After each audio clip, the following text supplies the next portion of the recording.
జీవన్ముక్త మహాత్మను స్మరిస్తా నమస్కరిస్తా. అందరికీ హృదయపూర్వక నమస్కారం.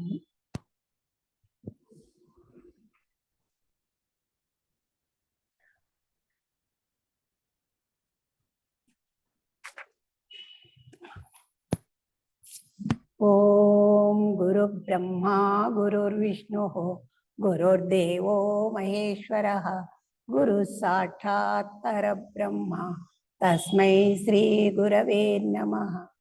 అఖండ మండలాకారం వ్యాప్తం యేన చరాచరం తత్పదం దర్శితం యేన తస్మై శ్రీ గురవే నమః. భగవద్గీత కర్మయోగం 3వ అధ్యాయము 14-15వ శ్లోకం. యజ్ఞము మహాపవిత్రమైనదని పరమాత్మ కూడా దాని యందు సుప్రతిష్ఠుడై వెలయుచున్నాడని చెప్పబడుచున్నది. యజ్ఞము మహాపవిత్రమైనదని పరమాత్మ కూడా దాని యందు సుప్రతిష్ఠుడై వెలయుచున్నాడని చెప్పబడుచున్నది. ఈ 2 శ్లోకాల్లో యజ్ఞం గురించి అన్నిటి గురించి చెప్తారనమాట. ధర్మచక్రం గురించి కూడా ఈ 2 శ్లోకాల్లో చెప్పబడతారు. యజ్ఞం ఎంత మహాపవిత్రమైనది, పవిత్రమైనది కాదు మహాపవిత్రమైనది అని చెప్పినారు. పవిత్రం ఉంటే స్థూల కామ రూప మనోదేహాల్లో పవిత్రమవుతుంది. మహాపవిత్రమైంది అంటే అరూప మట్టానికి మళ్ళీ బుద్ధి మట్టానికి కూడా పోయి చేరుతుంది అనేసి మహాపవిత్రమైనది అని ఇక్కడ చెప్తా ఉంటారు. మన థియాసఫికల్ సొసైటీ ప్రకారము క్లారిటీగా మనకు ఒక్కొక్క రూప మనసు, కామల మనసు, స్థూల దేహంలో మనసు ఏ విధంగా ఉంది అని వివరంగా చెప్పిండారు. అరూప మనస్తత్వము మళ్ళీ బుద్ధి తత్వము ఇవన్నిటిని కూడా పవిత్రం చేస్తుంది. ఏమి ఈ యజ్ఞం దాని గురించి. పరమాత్మ కూడా దాని యందు సుప్రతిష్ఠుడై ఉన్నాడు. ప్రతిష్ఠుడు అని చెప్పలే, సుప్రతిష్ఠుడు అంటే ఆ దివ్యగణాలంతా కూడా గుణగణాలంతా కూడా ప్రతి ఒక్క మానవుని లోపల ఇమిడి ఉంది. అంటే పరిపూర్ణంగా ఉంది. భగవంతుని యొక్క అంశ మనము అనుకున్నాం కదా. ప్రతి మానవ 33 కోట్ల 24 కోట్ల జీవరాశుల్లో మానవునికి బుద్ధితత్వం ఉంది, విచక్షణ జ్ఞానం ఉంది అని. దానివల్ల ఆ అంశ పరిపూర్ణంగా మానవుల్లో ఉంది. ఇండివిజువల్ ఆత్మ అని కూడా మనం చెప్పగలుగుతాం. ఇప్పుడు 2 శ్లోకాలు 14-15. అన్నాద్భవతి భూతాని పర్జన్యాదన్న సంభవః యజ్ఞాద్భవతి పర్జన్యో యజ్ఞ కర్మ సముద్భవః. 15వ శ్లోకం. కర్మ బ్రహ్మోద్భవం విద్ధి బ్రహ్మాక్షర సముద్భవం తస్మాత్ సర్వగతం బ్రహ్మ నిత్యం యజ్ఞే ప్రతిష్ఠితం. అంటే నిత్యం యజ్ఞే ప్రతిష్ఠితం. నిత్యం అంటే ప్రతి క్షణము, ప్రతిరోజు. ప్రతిష్ఠితం అంటే తిష్టతి కాదు, ప్రతిష్ఠితం అంటే గొప్పగా అని చెప్పబడతా ఉంది. దీనికి ఏం తాత్పర్యం భావం చెప్తా ఉంటారంటే, ప్రాణులు అన్నం వలన కలుగుచున్నది. అంటే ప్రతి ప్రాణి కూడా ఆహారం లేకుండా ఏ జీవి కూడా ఉండదంట. కాబట్టి అన్నం అన్నం వలన కలుగుచున్నది. ఆహారం తీసుకున్నప్పుడు ప్రతి ప్రాణిలో కూడా ఆ అన్నం యొక్క శక్తి, ఆ దివ్య శక్తి ఉంటుంది. అన్నము మేఘం వలన కలుగుతుంది. ఆహారం ఎట్లా వస్తుందంటే మేఘాల వలన వస్తుంది. ఇంకా క్లారిటీగా చెప్తా ఉంటా. మేఘము యజ్ఞం వలన కలుగుచున్నది. మేఘాలు ఎట్లా ఏర్పడుతుంది? యజ్ఞాలు చేసినప్పుడు. యజ్ఞము అంటే లోక కళ్యాణార్థం చేసే ప్రతి పని కూడా యజ్ఞమే అన్నమాట. మనకి దీనికి ముందు కూడా చెప్పిండారు. యజ్ఞము అంటే నిష్కామ కర్మ చేసినాక నిష్కామ సేవ చేసినప్పుడే నిష్కామ కర్మ ఏమవుతుందంటే చిత్తశుద్ధిని ఏర్పరుస్తుంది. నిష్కామ సేవ యజ్ఞ క్రియగా మారుతుంది అనమాట. దాన్ని యజ్ఞము అంటారు. యజ్ఞం వలన కలుగుచున్నది. యజ్ఞము సత్కర్మ వలన కలుగుచున్నది. యజ్ఞం దేని వలన? సత్కర్మ అంటే మంచి కర్మలు వలన కలుగుచున్నది. సత్కర్మ మేఘం వలన కలుగుచున్నది. ఈ సత్కర్మాలంతా హోమాలు అన్ని చేస్తూ ఉంటారు కదా. అదంతా ఏమవుతుందంటే ఆ సత్కర్మాలంతా ఆ మంత్రాల యొక్క ఉచ్చారణ, ఆ పొగ, ఆ సమిధలన్నీ వేసింటారు. దాని యొక్క పవిత్రమైన భావనలంతా కూడా మేఘాల రూపంలో అది ఆకాశంలో ఉంటుందండి. వేదము అక్షర పరబ్రహ్మ వల్ల కలుగుచున్నది. మళ్ళీ వేదాన్ని గురించి చెప్పిండారు. వేదము అక్షర పరబ్రహ్మ వలన కలుగుతుంది. పరబ్రహ్మ అక్షర పరబ్రహ్మ బ్రహ్మము, పరబ్రహ్మము, అక్షర పరబ్రహ్మము. అక్షరం అంటే శాశ్వతమైన ఆ దివ్యమైన శక్తి కలిగి ఉంటుంది. కాబట్టి సర్వవ్యాపకము బ్రహ్మము నిరంతరము యజ్ఞమునందు ప్రతిష్ఠింపబడిదాన్నిగా ఎరుగుము.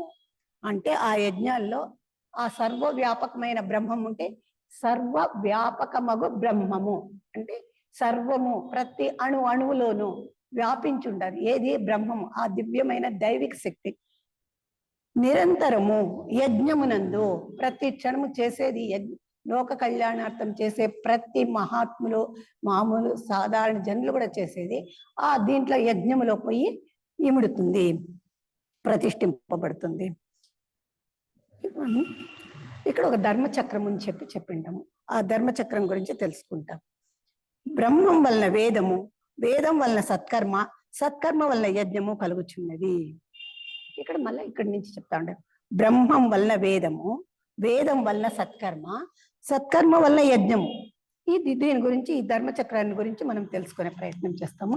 ఈ ధర్మచక్రము ఈ రకంగా ఉండదు అన్నమాట. ఇది ధర్మచక్రము. ఫస్ట్ ఏముంటుంది ఈ ధర్మచక్రంలో? బ్రహ్మము, బ్రహ్మం నుంచి నెక్స్ట్ వేదము, వేదము నుంచి కర్మ, కర్మ నుంచి యజ్ఞము, యజ్ఞం నుంచి బ్రహ్మం. అంటే మనం ఎక్కడి నుంచి వచ్చినామో అక్కడికి పోయి చేరుతాం అన్నమాట. ఆ బ్రహ్మతత్వంలోనే మనము కలుస్తాం, ముక్తి అని అంటాం. అంటే ఈ ధర్మచక్రం గురించి మనం తెలుసుకునే ప్రయత్నం చేస్తాము. ఫస్ట్ బ్రహ్మము, వేదము, కర్మ, యజ్ఞము, ఈ నాలుగిటిని చేరి ధర్మచక్రము. ఈ ధర్మచక్రం ఏమంటే ఈ ధర్మము మనకు మీడియా లాగా అన్నమాట. ఓంకారం మనకు నిగుణానికి సగుణానికి ఎట్లా ఓంకారము మనకు మీడియా అవుతుందో అదే విధంగా ఈ ధర్మచక్రం కూడా మనకు సత్యానికి, కర్మానికి ఉన్నతమైన మట్టంలోకి పోయినప్పుడు అది సత్యంగా మారుతుంది. కింద మనం నిష్కామ కర్మ చేసినప్పుడు అది కర్మగా, నిష్కామ కర్మగా మారుతుంది. ఈ రెండింటినీ కలిపేదే ధర్మము. ఈ ధర్మచక్రాన్ని మనము తెలుసుకున్నప్పుడు మన జీవితము, సాధన చాలా పరిపూర్ణత్వాన్ని పొందగలుగుతాం.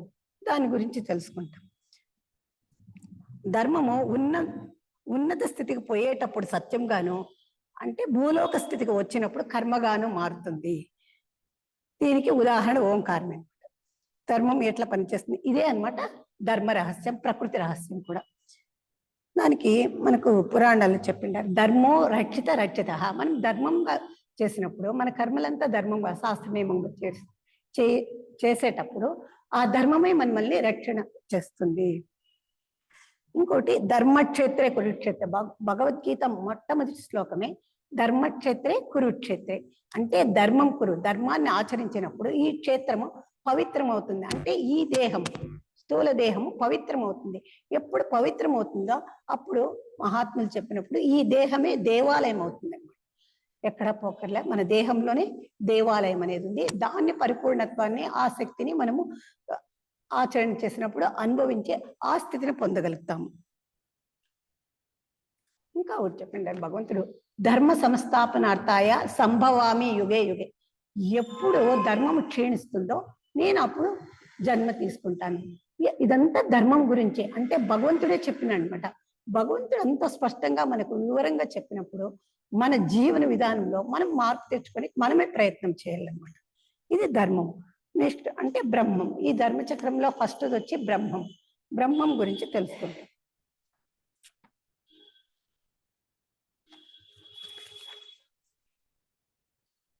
ఇక్కడ ధర్మము అంటే మనం ఎలా జీవించాలో చెప్తుంది అనమాట. జ్ఞానం ఏం చేస్తుందంటే మనం ఎలా మనల్ని ఆలోచించే శక్తిని మనకు పెంపొందిస్తుంది. ధర్మం ఏం చేస్తుంది, మనం ఎలా పోవాలనో మనకు మార్గం చూపిస్తుంది. జ్ఞానం వచ్చి మనం ఎలా చేయాలి ఆలోచించే శక్తిని మనకి ఎక్కువగా ఇస్తుంది అనమాట. విచారణ, విచక్షణ జ్ఞానం, ఇదంతా జ్ఞానానికి సంబంధించింది. ఈ రెండింటిని గురించి చెప్పేదే వేదమని.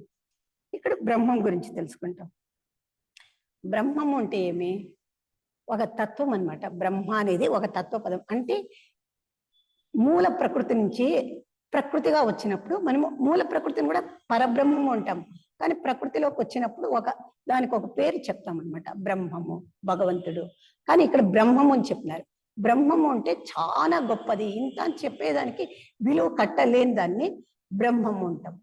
ఆ బ్రహ్మాన్ని గురించి అంటే భగవంతుడు అంతా వ్యాపించి ఉన్నాడు అని ఒక అర్థం వస్తుంది అనమాట. ఎన్నో రకాల అర్థం వస్తుంది బ్రహ్మం. ఇక్కడ మనకి ఏమంటే బ్రహ్మం అంటే భగవంతుడు అంత అణువులో కూడా వ్యాపించి ఉన్నాడు అనే తత్వాన్ని మనం తీసుకోవాలి. మనకు అన్నమయ్య కీర్తనలు వింటాం, సంగీతంలో సాహిత్యంలో ప్రతి దాంట్లోనూ ఈ జ్ఞానాన్ని ఇమిడ్చి ఉండాలన్నమాట. దాన్ని మనము అర్థం చేసుకునే ప్రయత్నము చేయాలన్నమాట. చేసినప్పుడే మన లోపల ఉండే దివ్యమైన దైవిక శక్తి క్రియేటివిటీ అవుతుంది. ఆ క్రియేటివిటీ అయినప్పుడు ఏమవుతుందంటే మన లోపల సంస్కారము జ్ఞానముగా మారి క్రియాశక్తిగా మారుతుంది. అన్నమయ్య కీర్తనలు ఏమంటే బ్రహ్మం ఒకడే పరబ్రహ్మం ఒక్కడే, అంటే బ్రహ్మం అనేది ఒక్కటే, ఆ పరబ్రహ్మ తత్వం కూడా ఒకటే. ఈ దీంట్లో నుంచే వచ్చేది ఉన్నతమైన పరబ్రహ్మ తత్వము. ఇంకా మనము భోజనం చేసేటప్పుడు ఒక శ్లోకం చెప్పుకుంటాం, ఇక్కడ సొసైటీలో కూడా మనం చెప్తాం. బ్రహ్మార్పణం బ్రహ్మహవిః బ్రహ్మగ్నౌ బ్రహ్మణాహుతం బ్రహ్మైవ తేన గంతవ్యం బ్రహ్మకర్మ సమాధిన, అంటే ప్రతి ఒక్కటి ఆ బ్రహ్మంలోనే పోయి లీనమవుతుంది అనేసి. ఇప్పుడు బ్రహ్మం గురించి తెలుసుకున్నాము. నెక్స్ట్ వేదం. వేదం అంటే ఏమి? వేదము అనుకుంటాం కదా, ఇప్పుడు ప్రకృతి ఎప్పుడు ఉద్భవమైందో ఆ దాంట్లో నుంచి ఒక నాదం అనేది వస్తుంది అనమాట. ఒక నాదం అనేది మనకు వినిపిస్తుంది. మనకుంటే ప్రతి ఆ ఉన్నతమైన జ్ఞానం కలవారికి ఆ దాంట్లో శబ్దము అంటే నాదం, దాంట్లో నుంచి ఓంకారం ఉత్పత్తి అవుతుంది. ఆ ఓంకారం నుంచి మనకు ఎన్నో అక్షరాలు వెలువడతాయి అన్నమాట. ఆ ఓంకారంలో ఉండే ఈ ఓంకారాన్ని మనము బీజాక్షరము అంటాము, ప్రణవాక్షరము అంటాము, శబ్ద బ్రహ్మ అంటాము, నాద బ్రహ్మ అని ఎన్నో పేర్లు ఉందన్నమాట. ఈ ఓం ఇత్యేకాక్షరం బ్రహ్మ, ఇక్కడ కూడా మనకు బ్రహ్మ గురించి చెప్తా ఉంటారు. ఈ వేదంలో కూడా బ్రహ్మ గురించి ఓం ఇత్యేకాక్షర బ్రహ్మ, ఆ ఓంకారం కూడా బ్రహ్మస్వరూపము అని. ఈ ఓంకారం యొక్క విశ్వామిత్ర మహర్షి ఓంకారాన్ని తపస్సు చేసి ధ్యానం చేసి ఎన్నో వేల సంవత్సరాలు గాయత్రి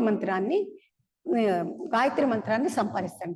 అంటే ఓం అనే ఆ ఓంకార బీజాక్షరంలో ఎంత శక్తి దాగి ఉంది అనేది వాళ్ళ అనుభవానికి వాళ్ళే తెలుసుకోవాలి. అంటే మనకు ఋషులు మనకు ఆదర్శంగా చూపిస్తూ ఉంటారు, ఆ మార్గంలో పొండి మనకు చెప్తా ఉంటారు. సాధనా మార్గం ఇదంతా మనం తెలుసుకున్నప్పుడు మనం సాధన చేసేకి మనకు ఒక మార్గం చెప్తుంది అనమాట. ఎవరికి ఏ మార్గంలో ఉన్నా పోవచ్చు, ఓంకారం అనే కాదు, అంటే ఓంకారం అనే బీజాక్షరానికి అంత దివ్యమైన శక్తి ఉంది. గాయత్రి శక్తి, విశ్వామిత్ర మహర్షి గాయత్రి శక్తిని ఆ గాయత్రి మాత దర్శనం ఇచ్చినప్పుడు ఎంత శక్తి వస్తుంది వాళ్ళకి, అంటే మహర్షులకి అంటే అంతటి శక్తివంతమైంది ఓంకార బీజాక్షరము. ఇప్పుడు అక్కడి నుంచే వేదాలు కూడా ఉత్పన్నమైంది. ఇలా ఆ బ్రహ్మతత్వంలో ఆ ఓంకార బీజాక్షరం నుంచి ఆ శబ్ద బ్రహ్మ ఆ ప్రకృతిలో నుంచి వేదాలు కూడా ఉత్పన్నమయ్యాయి. ఎన్ని వేదాలు? 4 వేదాలు, ఋగ్వేదము, యజుర్వేదము, సామవేదము, అథర్వణ వేదము. ఈ వేదాల్లో కూడా 2 భాగాలు ఉంది.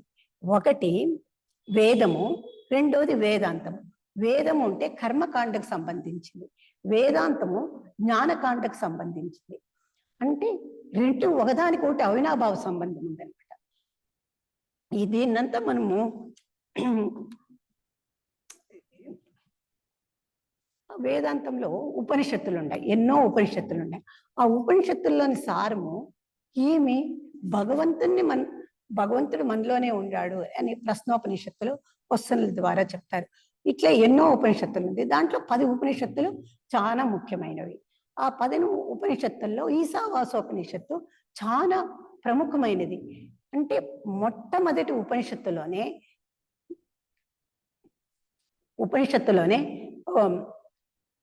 శాంతి మంత్రము ఉంటుంది. దాంట్లో ఒక ఈశావాస్యం ఇదం సర్వం అనే ఒక శ్లోకం వస్తుంది. అంటే ఈశావాస్యం ఇదం సర్వం స్టార్టింగ్ లో, అంటే భగవంతుడే అంతటా వ్యాపించి ఉన్నాడు. ఇట్లా ఒక్కొక్కటి మనకు మన జ్ఞానాన్ని పెంపొందించేదానికి, మన విచారణ చేసేదానికి, వివేకంతో ఆచరణ చేసేదానికి మనకు ప్రతి ఒక్కటి వేదం కూడా ఉంటుంది మనకు. అది కర్మకాండకు మనం ఎట్లా కర్మ చేయాలా అనేది దాంట్లో వివరంగా చెప్పిండారు.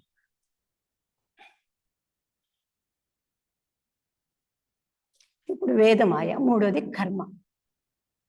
కర్మ అంటే ఏమి? మనం చేసే దీనికి ముందే అనుకోండి, శ్లోకాల్లో వచ్చింది. కర్మ అంటే మనం చేసే ప్రతి పని కూడా కర్మకు సంబంధించింది. అంటే స్థూల దేహానికి సూక్ష్మ దేహానికి రెండు. స్థూల దేహం అంటే ఈ భౌతిక శరీరము, సూక్ష్మదేహం అంటే అంతర్ముఖంగా ఉండేది. మనకి ఏమి? మనస్సు. మనస్సులో ఏమవుతుంది? కామ మనస్సు, రూప మనస్సు రెండు ఉంటుంది. ఈ రెండిటిని కూడా సరిదిద్దేదే కర్మ అన్నమాట. కర్మ ద్వారా, జ్ఞానం ద్వారా, కర్మ ఒకటే ముఖ్యం కాదు, కర్మ జ్ఞానం రెండు ఒకదానికొకటి అవినాభావ సంబంధం. కర్మణ్యే వాదికారస్తే మా ఫలేషు కదాచన. కర్మణ్యే వాదికారస్తే మా ఫలేషు కదాచన అని సాంఖ్యయోగంలోనే మనం చెప్పారు, 2వ అధ్యాయంలోనే చెప్పారు. అంటే కర్మలు చేసేటప్పుడు ఫలితాన్ని ఆశించద్దు. కానీ ఒకేసారి ఏ మానవుడు ఫలితాన్ని ఆశించకుండా చేసే కైలే. కానీ వాళ్ళు చెప్పినారు మనము ఫలితాన్ని ఆశించి నిదానంగా ఒకేసారి వైరాగ్యము, వివేకము, వైరాగ్యము రాదు. ఎలాంటి ఎన్నో జన్మ సత్ఫలితంగా ఇట్లా సద్గురు సాంగత్యంలో ఈ సత్సంగాలలో మనం విని దాని ఆచరణ చేయాల. మనకి ఎంత సౌకర్యమో అంత మాత్రం ఆచరణ చేసేదానికి మనం ప్రయత్నం చేయాల. శక్తికి మించి మనం చేసేకపోవద్దు.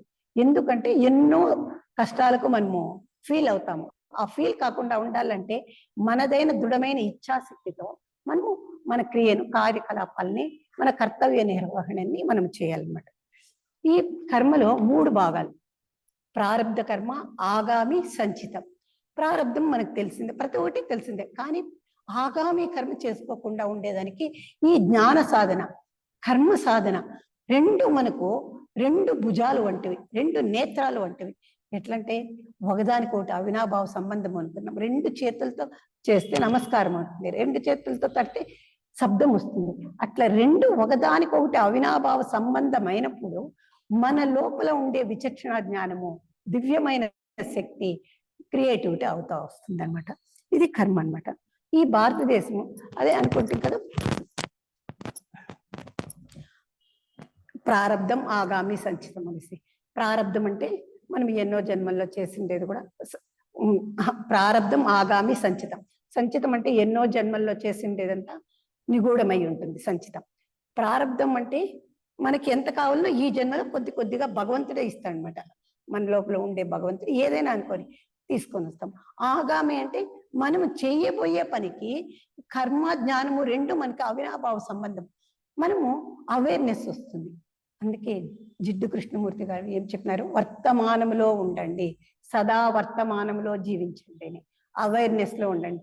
ఎందుకు మనకి ఇది ఇంత వివరంగా చెప్తా ఉంటారంటే, మనం ఈ జన్మలోనే మన అవకాశాలని మనం సద్వినియోగం చేసుకోనికి ఇది ఒక బృహత్ అవకాశం, అదృష్టం మనకందరికి ఈ జన్మలోనే అనేసింది చెప్తాము. అనుకోవద్దు, మనము దానికి ప్రయత్నం చేయాలి. ఈ ధర్మచక్రం కూడా సృష్టితోనే ప్రారంభమైంది.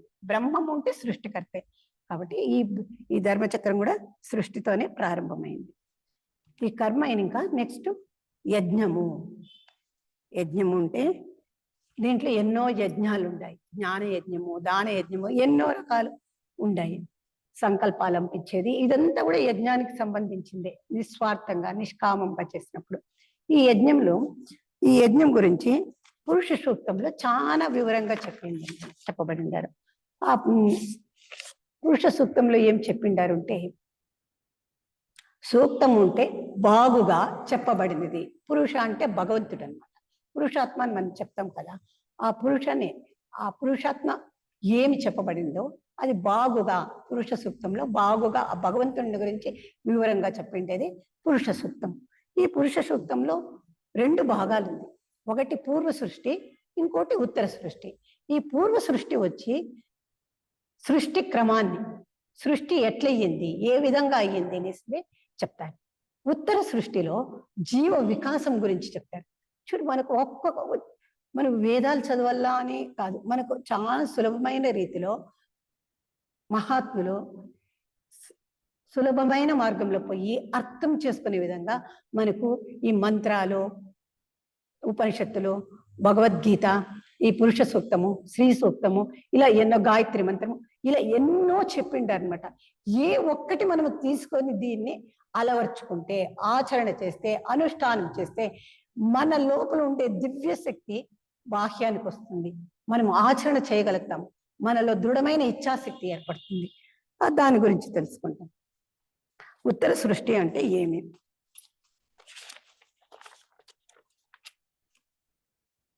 ఫస్ట్ పూర్వ సృష్టి.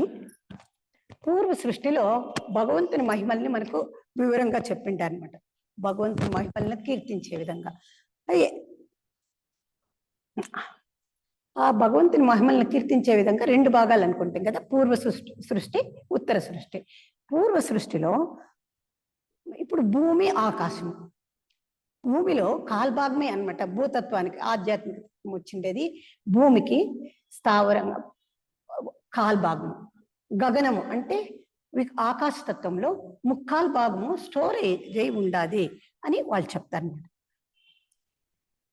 ఈ విశ్వద సృష్టిలో, పూర్వ సృష్టిలో ఏం చేస్తారంటే భగవంతుడు తనను తానుగా అనేక ప్రాణులుగా సృష్టించుకుంటాడంట. ఒకటిగా కాదు, అనేక ప్రాణులుగా ఫస్ట్ సృష్టింపబడుతుంది.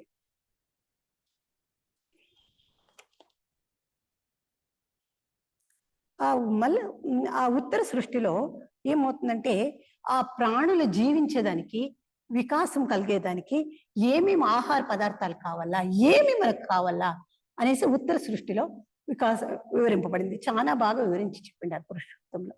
దాంట్లో కొద్దిగా ఉత్తర సృష్టి గురించి తెలుసుకుంటాం. 7 పరిధులు, పంచభూతాలు, రాత్రి పగలు, ఈ 7 ఒక పరిధులే, అంటే ఒక వృత్తంగా తిరుగుతూ ఉండదు అనమాట. ఏమి? పంచభూతాలు, రాత్రి పగలు. ఈ విశ్వ ప్రపంచంలో మనము భూలోకంలో ఎక్కడికైనా పోని, ఏ దేశానికైనా పోని, ఈ పంచభూతాలు ఉంటాయి, పగలు రాత్రి అనేది కూడా ఉంటుందన్నమాట. మళ్ళీ దీంట్లో 21 తత్వాల గురించి కూడా వివరించుంటారు.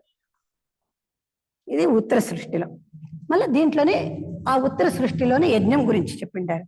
యజ్ఞంలో ఏం చెప్తారంటే ఈ ప్రపంచమే ఒక మహాయజ్ఞం అన్నమాట. ఈ మహాయజ్ఞంలో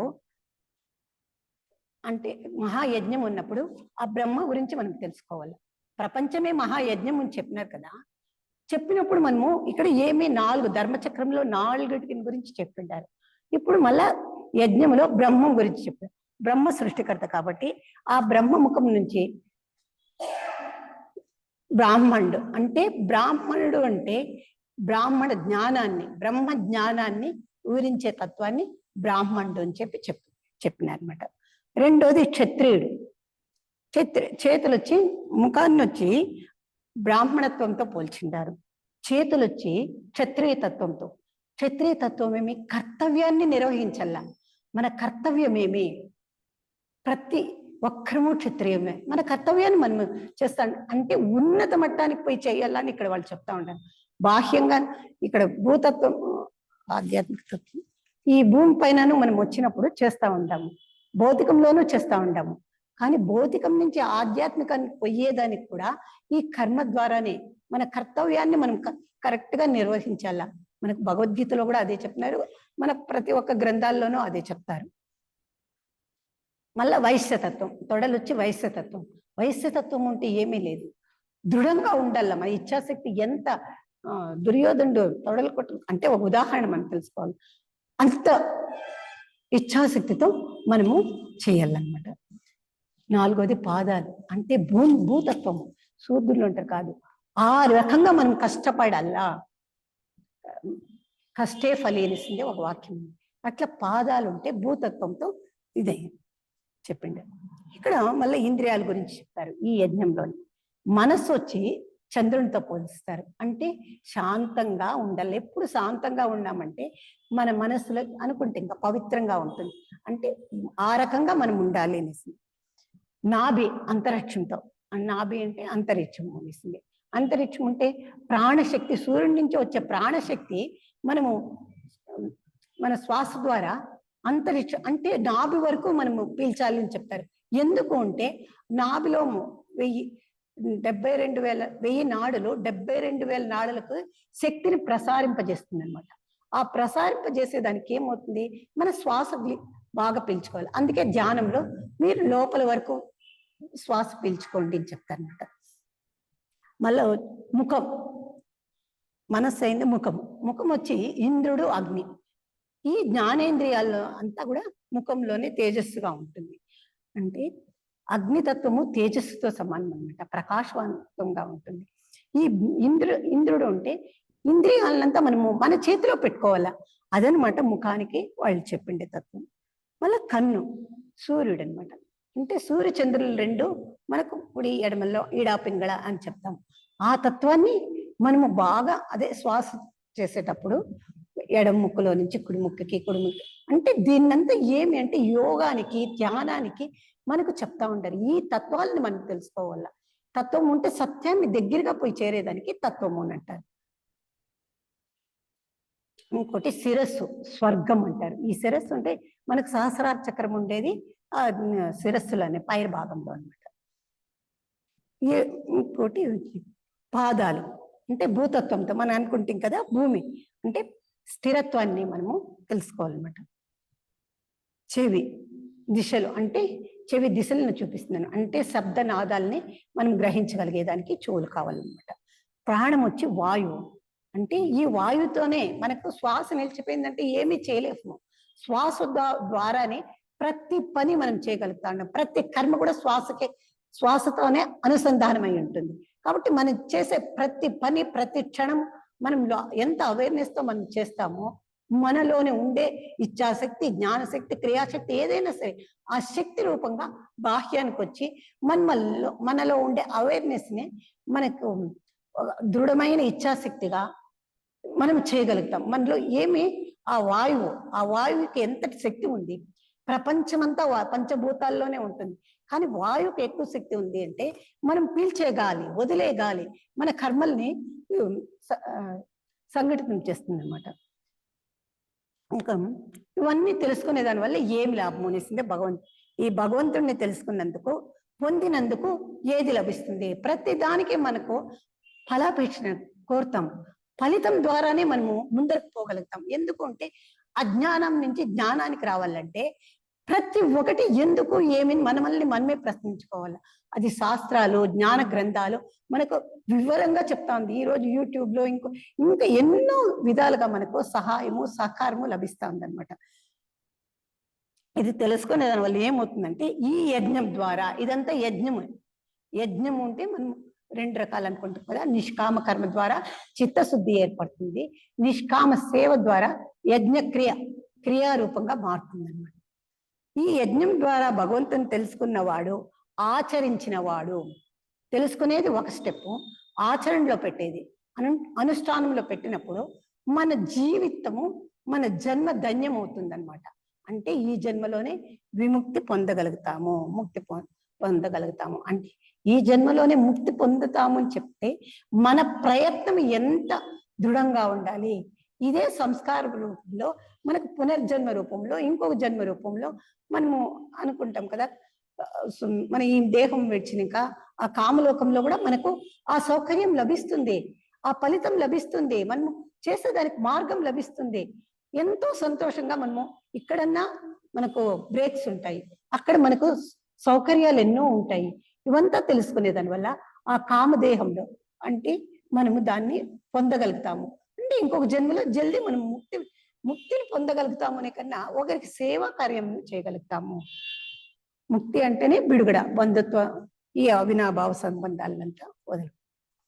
ఈ నాణ్య పంత విద్యతే అయనాయ అనేసి, నాణ్య పంత విద్యతే అయనాయ, ఇక్కడ 4 పదాలు ఉంది. నాణ్య ఈ దారి తప్పితే, ఈ దారి అంటే ఈ ఆధ్యాత్మిక మార్గము, స్పిరిచువల్ సైన్స్ ఏమన్నా చెప్పుకోండి, తెలుసుకున్న నాడే ఈ పునరపి జననం పునరపి మరణం అనే ఈ మార్గాన్ని, అంటే ఈ కాలచక్రాన్ని మనము విడుగడ పొందుకోవచ్చు, విముక్తిని పొందొచ్చు. ఈ యజ్ఞంలో ఇంకొక ప్రశ్న చెప్తారనమాట.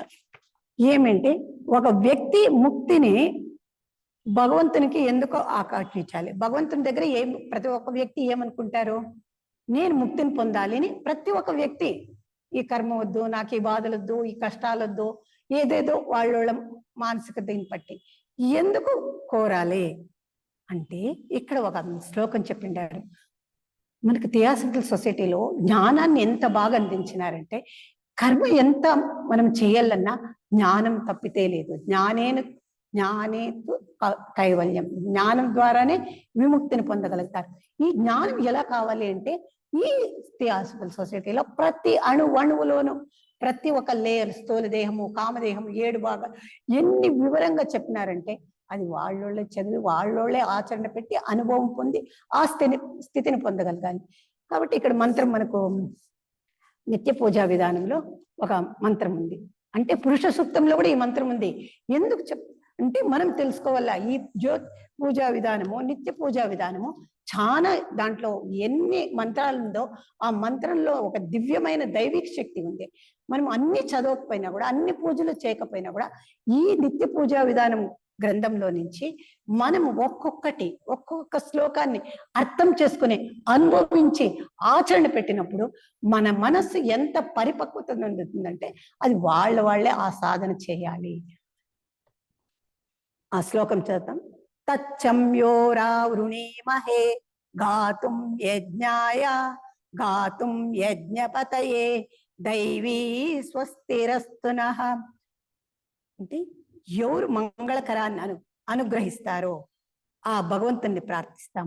యజ్ఞం సవ్యంగా పరిసమాప్తి కావాలని ప్రార్థిస్తాం. ఇక్కడ ప్రార్థన చేస్తూ ఉంటాము. ఇది ఏమి ప్రార్థనా శ్లోకము. శాంతి శ్లోకం అంటే ప్రార్థనా శ్లోకంలోనే శాంతి శ్లోకం 2 వస్తుందన్నమాట. యజ్ఞం నిర్వర్తించే వారికై ప్రార్థిస్తాం, మనకు దేవతలు శుభం చేదురుగాక. అంటే ఎవరు మంగళకరాన్ని అనుగ్రహిస్తారో, ఎవరు మంగళకరాన్ని, దేవతలు, భగవంతుడే అనేక రూపాల్లో దివ్యమైన దేవతల స్వరూపంలో ఉండారు. అంటే ఆ రూపంలో ఈ శ్లోకాన్ని చదువు. యజ్ఞం సవ్యంగా పరిసమాప్తి కావాలని ప్రార్థిస్తాం. యజ్ఞం ఉంటే మనం అనుకుంటాం కదా, ఆ యజ్ఞమే అనమాట, దైవిక యజ్ఞాన్ని. యజ్ఞం నిర్వర్తించే వారికై ప్రార్థిస్తాం. ఆ యజ్ఞము దేవతలు చేస్తూనే ఉంటారు, వాళ్ళ కోసం మనం ప్రార్థన చేయాల. ఇక్కడ మనం ప్రార్థన సంకల్పం చేసినప్పుడు అక్కడ వాళ్ళకి పోయి చేరుతుంది అనమాట. అప్పుడు మనకు దేవతలు శుభాన్ని, కళ్యాణాన్ని అనుగ్రహిస్తారన్నమాట.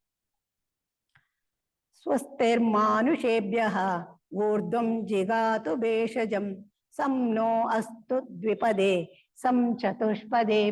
ఇది కూడా శాంతి మంత్రమే అన్నమాట. ఎందుకు శాంతి మంత్రం ఉంటే మంగళకరము, శాంతి. మంగళకరం ఎప్పుడు చేస్తామో అక్కడే శాంతి. ఒకదానికొకటి అవినాభావ సంబంధము. మంగళం ఉంటే ప్రతి ఒక్క జీవ జంతువుకు శుభము కలగాలి, మంచిది కలగాలి, ఆరోగ్యం కలగాలి, ఇలా అన్ని రకాలుగా వాళ్ళకి శాంతి కలగాలి. అన్నిటికన్నా ముఖ్యము శాంతి, సేవ. శాంతి లేనిది ఈ ప్రపంచంలో ఏమీ లేదనమాట. శాంతి లేకుండానే ప్రతి ఒక్క మనిషి అతృప్తితో, ఆవేదనతో అనేక రకములైన కష్టాలను అనుభవిస్తూ ఉంటారు. ఇవంతా మనం ఎప్పుడు తెలుసుకుంటాము? ఈ మానవ జన్మ అందుకే ఇచ్చిండేది భగవంతుడు. మానవ జన్మలోనే మాధవుడుగా కానేసింది. భగవంతుని యోజన వికాసము మనకు బాగా తెలుసు. భగవంతుడు ఏం చెప్పిండాడు? అన్ని అవకాశాలను నీకు ఇచ్చిండాను, నీవు దాన్ని ఆచరణ పెట్టి నా దగ్గరికి రా అని ఎంత సులభంగా, ఎంతో మనకు అర్థమయ్యేట్లుగా ఋషులు మనకు చెప్పినారు అంటే అంత బాగా చెప్పినారు. మానవులందరిలో మంచితనం ప్రబలంగా ఉండును గాక. మంచితనం అనేది ప్రతి ఒక్కరిలోనూ ఉంటుంది, కానీ లోపల ఉంటుంది. ఈ బాహ్యానికి మనము, ఈ దృశ్యానికి మనము తెలుసుకొనేసి బాహ్య ప్రపంచంలో ఒక వెబ్బి ఎట్లా తనంతకు తాను ఒక గూడు కట్టుకొని దానిలోనే ఎలా మునిగిపోతా ఉందో, ఈ దృశ్య ప్రపంచంలో మనము అన్నిటికీ అట్రాక్టివ్ అయిపోయి మనల్ని మనమే బంధించుకుంటా ఉంటాము. అట్లా బందీలు కావద్దండా. మానవులందరిలోనూ మంచితనం అంటే భగవంతుని యొక్క దైవిక శక్తి ప్రతి ఒక్కరి హృదయంలోనూ ప్రతిష్ఠింపబడినది మొదట్లోనే మనకు చెప్పిండారు. కాబట్టి ఆ జ్ఞానాన్ని, ఆ మంచితనాన్ని మనం ఉపయోగించుకోవాలన్నమాట. చెట్టు చేమలు ఊర్ధ్వముఖంగా పెరుగుతూ ఉంది. మన వద్ద నివసిస్తున్న ద్విపద జీవులకు, చతుష్పద జీవులకు సుఖం కలగాలి. అంటే 2 కాళ్ళ జీవులు కాదు, 4 కాళ్ళ జీవులు కాదు, ప్రతి ఒక్క జీవికి సుఖం కలగాలి. అంటే ఆ జీవి కూడా ఇప్పుడు బ్యాక్టీరియా లేకపోతే మనిషి లేదు. దానికి అంటే ప్రతి దానికి ఒక మితం అనేది ఉంది. ఆ మితాన్ని మించినప్పుడే కష్టాలు వస్తాయి అన్నమాట బాహ్య జీవితంలో. కానీ అంతర్ముఖ జీవితంలో ఎప్పుడో అలాంటి రానే రాదు. అంతర్ముఖంగా ఎప్పుడు మనము మనల్ని ప్రతి ఒక్క అణువులో ఉండే ఆ దివ్య శక్తిని మనం తెలుసుకుంటామో, ఆ జ్ఞానాన్ని మనం ఎప్పుడు అలవర్చుకుంటామో, ఆచరణ చేస్తామో, అనుష్ఠానం చేస్తామో, అది ప్రకాశవంతంగా దేదీప్యమానంగా మన మనస్సుల్లో ఈ ఒక వజ్రానికి ఎంత వెలుతురు ఉంటుందో, ఒక దీపానికి ఎంత వెలుతురు చుట్టూ ఇస్తుంటుందో, మన హృదయంలో ఉండే ఆ దైవీ శక్తి కూడా ఆ జ్వాజ్వల్యమానంగా ప్రకాశమానంగా వెదజల్లుతుంది అనమాట. ఋషులు ఏం చేసిండారు? ఈ జీవితాన్ని వాళ్ళు ఏం చేసిండారు? ఋషులే మనకి ఇదంతా ఇచ్చిండేది. ఋషీశ్వర్లే ఈ వేదాన్ని ఎన్నో వేల సంవత్సరాలు వాళ్ళు తపస్సు చేసి ఆ జ్ఞానాన్ని పొందిండే వాళ్ళే ఋషీశ్వర్లు అన్నమాట. ఆ ఋషీశ్వర్లు ఏం చెప్తారంటే, జీవితాన్ని ఒక మహాయజ్ఞంగా, యాగంగా వేదకాల ఋషులు పరిగణించారు.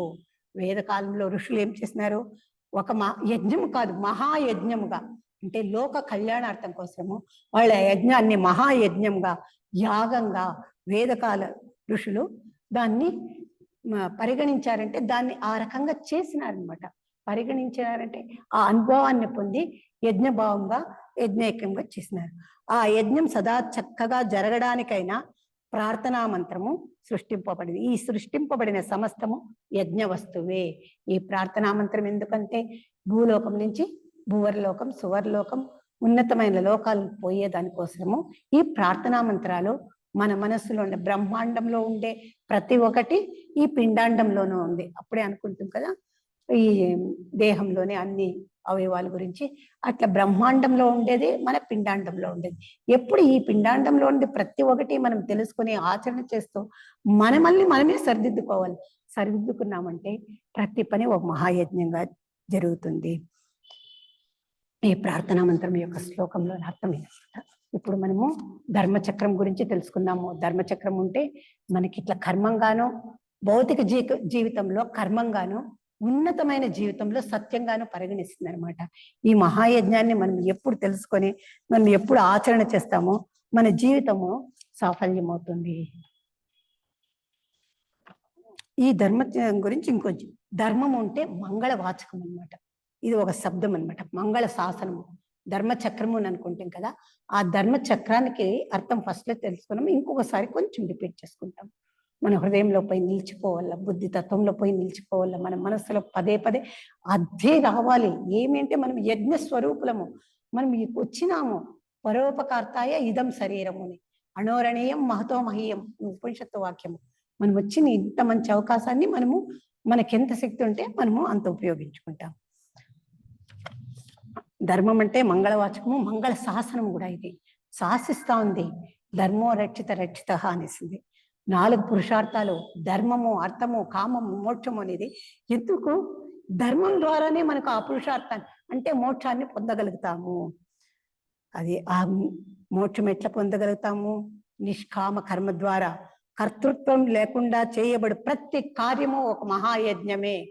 కర్తృత్వం అంటే నేను చేస్తా ఉండాను అనే భావం లేకుండా చేసే ప్రతి పని కూడా అది ఒక మహాయజ్ఞమే అవుతుంది. ఆ మహాయజ్ఞం ఏమవుతుంది? నిష్కామ కర్మ చిత్తశుద్ధిని ఏర్పడుతుంది. దైవీ స్మృతితో చేయబడు ఆచరించబడు కార్యమంతయు యజ్ఞక్రియగా మారుతుంది, నిష్కామ సేవగా మారుతుంది అన్నమాట.